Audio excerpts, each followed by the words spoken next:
زیاته مننه خالد منصور. یقینا یو ډېر افسوسناکه پیښه نن په 400 کې راغلې ده او دا سهار ټیم کې چې کوم دی نو دوه فریقین چې عدالت کې پیشي وه او هغه بي بي اے کنفرم شو، ضمانتونه وشو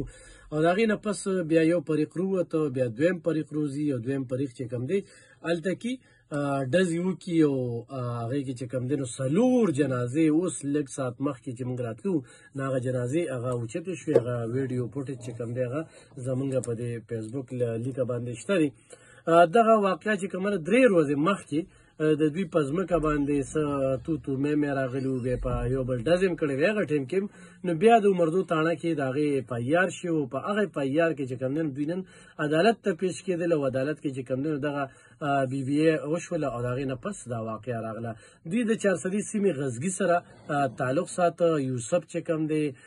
ډاکټر جاوید اقبال پکې و چې په پېښور کې ډاکټر دی، نور ناصر و پکې، یو بابا چې د هغوی زمیندار دی اسلم، نو هغه خو هم په دغه کې مړه شوي دي او دې کې 15 کسه چې کوم دی هغه جوبل شوي دي او دا پوري د ډیچکو هسپتال ته ولېږدل. یو ډېر افسوسناکه خبره، خو دغه افسوسناکې خبر نه چې لومبۍ کم کال په موبایل باندې وچلېده نو هغې باندې وچلېده چې ډي پي او په دفتر باندې فایرنګ وشو، په جوډیشل کمپلیکس فایرنګ وشو او ټولې د صوبې په ضلعي پولیس چې کوم دي شفقدر او تنګي او دا غونډ چې کوم دی نو هغه سټنټو شو او یو خوب و حراس د 400 په چوک کې اتفاقت زه دغه ټیم کې موجود وم او وسلې چې کوم دي بار نیولې شوي وي او بس پولیس دا ټنګ ټونګو او روانو. په دې کې الخدمت فاونډیشن ګاډو چې کوم دی نو هغې دغه مریضان هسپتال ته کسان چې په دې کې په حق باندې رسېدلي دا د یو فریق نه دي که نه؟ دا د یو فریق نه دي، دا د یو فریق نه دي. او دویم فریق چې کوم دی نو هغې نه 4 کسه د پولیس دا و چې ګرفتار شوي خو دي خو تر دې وخته پورې پیش شوي نه دي. خو دغه ټیم کې دا خوب و خراس او بیا د کولاډر په چوک کې د ټریفیک والا زخمیان چې دي دا دې کې وایي که نه؟ نو دا کوم نه زخمیان هم د یو فریقینو نه دي، اته پاته د یو اته پاته باندې د هغې نه دي خو دا راته کنفرم نه ده، دا راته کنفرم نه ده خو ډزې شوي دي، فایرنګ چې کوم دی نو ډېر بې درېغه فایرنګ شوی دی. بیا پولیس هم د خپل دفاع دپاره فایرنګ کړی دی دغه چې کوم هلته کې په دغه باندې وو. خو زه د ټریفیک په رویې باندې نن ډېر زیات غندنه کومه چې روډونه یکدم بند کړل، د واقعیا نه خبر نه دي، دغه څیز لاړه. دا خو د جوډیشل کمپلیکس مخې ته څلومبنۍ پیښه نه، دا 4مه پیښه ده. خو دې ته چې کوم دی یو سړی نه ویښېږي، دا یو داسې ځای کې دا پیښه مخې ته راغلې ده چې بالکل د ګیټ مخې ته چې دا ګاډي څنګه روځي د ګیټ په سړک کې نظر لګي نو به ډایرکټ چې کوم دی په هغې باندې ډزې کېږي او د دې نه شاته پولیس والا ولاړ وي. موږ لږ دغه طرف ته ځو نو که تاسو وګورئ نو دا لومبۍ واقعه نه ده. د دې نه مخکې په دغه ځای کې بلها کسان چې دي نو لکه په دې کچرو کې یو زنانه په شمول 4 کسه دغه ځای کې وژل شوي، نور وژلي شوي او دا یو بلکې دننه هم پکې په کچرو کې دننه د عدالت په خوا کې سیاب خان چې ګل دی دا هغه باغې کې دننه دغه شوي وو. نو که موږ وګورو نو لکه چې د سکیورټي دغلته کې څومره ټایټ ده، څومره دغلته کې خلک تلاشي کېږي، واک ترو ګیټ نه تېرېږي، بیا د هغې نه پس هلته کې ورننوځي او د هغې باوجود هم لکه دا قسمه پیښې چې دي دا دغلته کې مخې ته راځي نو نور بازارونه نور دغه خو ډېر زیات په هغې کې لکه دغه دي غیر محفوظه دي. خو لبخند دې کې دا ده چې لکه د ذمهوارۍ څوک اخلي؟ آیا دا ذمهواري چې ده د پولیس ته چې لکه هغې دوی خلکو له تحفظ ورنه کړی شو یا لکه دا کم غفلت چې شوي دی نو د دې خلاف په څوک دغه کې ګوره که موږ وګورو نو په هر دویم ورځ باندې پي آر او صاحب په وټساپ ګروپ کې کم آفیشل ګروپ چې نو په هغې کې دوی دغه وکړي دا تصویر شیر کړي چې ډي سي پي صاحب راغی، ډي پي او صاحب راغی، د سکیورټي اندازه یې واغېسته او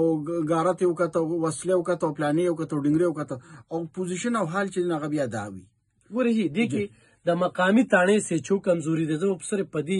موضوع باندې خبرې اترې کومه چې یو داسې واقعه چې هغې کې پایار وشي، 2 فریقین راځي او خو په ډلو ډلو راځي. لکه سیاسي دلته کې چې کوم دی نو زه به تاسو ته وایم د ارشد خان عمرزی، شکیل بشیر خان عمرزی د هغوی ترمنځ دا د عدالتي ډېر کیسونه چې کوم دی روان دي او شوي دي ماضي کې. خو فریقینو هلته کې پولیس کوم تحفظ ورکوي یا په کومه طریقه باندې یو فریق وځي بیا ورپسې بل فریق وباسي. نو دې کې زه پولیس ګرم ګڼم چې یو خو دونه وسله راله تا ته دونه پته نه لګي چې ستا د دغه مخې ته دونه وسله په ګاډو کې کلاشینکوفې ټوپکې تمانچې د دواړو فریقینو سرې دي هغه دغه ځای ته رالل نو دغه ځای کې بار هم پولیس ګرځي او دا د عدالت دا مخه چې کومه ده کچرو دا مخه نو دې طرف ته هم پولیس ولاړي هغې طرف ته هم پولیس ولاړي او دا کوم ګیټ سره شوي د ډي پي او په آفس باندې دغه ځای کې هم څلور پولیس والا ولاړي چې ورځي نو تلاشي اخلي نو دې کې زه پولیس ګرم ګڼم چې یاره ولې د دې مخه ونیوله بیا علم خان د دغه نه بیا ضروري خبره چې دا دویمه کومه ده چې یاره لکه افواره خوره شوه چې د ډي پي او صاحب په آفس باندې فایرنګ وشو نو دغه څیز چې دی بیا دغه نه هم زیات خطرناک دا افوا نه وه دا افوا نه وه په والس باندې د هغوی اطلاع راځي د پندره نه ایمرجنسي نه هغوی اطلاع کوي هغوی په خپله باندې اطلاع کوي چې یاره په دغه شوه شبقدر پولیسو تنګي پولیسو دا پوري چې کوم دی نو سپاټ ته ځان ورسوي لومبنۍ اطلاع چې کومه ده د هغوی نه داسې شوې ده په دغه ټیم کې موږ اتفاقي د سین ډبلیو دفتر نه ووتلو سیده لاړو کولاډیر چوک ته او دغه ټیم کې دا وسلې چې کوم دی بار دی موږ هم وی چې یاره اټیک وشو ترهګر اټیک وشو ډېر عجیبه شانتې منظر موږ ولیده بیا او دې کې ښه کافي وخت شوی دی او بیا د ټریفک پولیس چې کوم دی نو دغه ټیم کې خلکو له لارې بل خوا ورکوي دې خوا شه لار چې کومه ده نو ډېر کافي فاصله کې 400 په چوک کې مه پراته پري او دلته کې چې کوم دی نو ټریفک بند هلته کولاډیر چوک کې هم چې کوم دی نو ټریفک بند نو دې کې کوتاهي شوې ده د پولیس چې کوم دی ړومبي هغوی ته خو دا پته نه لګېده چې ډزې چا وکړئ په چا وشوي ړومبې چې کوم کال پاس کېږي نو دغه یو غلط فهمي چې کومه ده نو مخې ته لاړله دویم چې کوم دی نو دا په داسې ځای کې نه ده شوي چې کچرونه بار شوې ده ذاتي دشمني یې وه دا په یو بل ډزې کېږي دا بلکل د هغه ځای کې شوې ده چې هلته کې ججان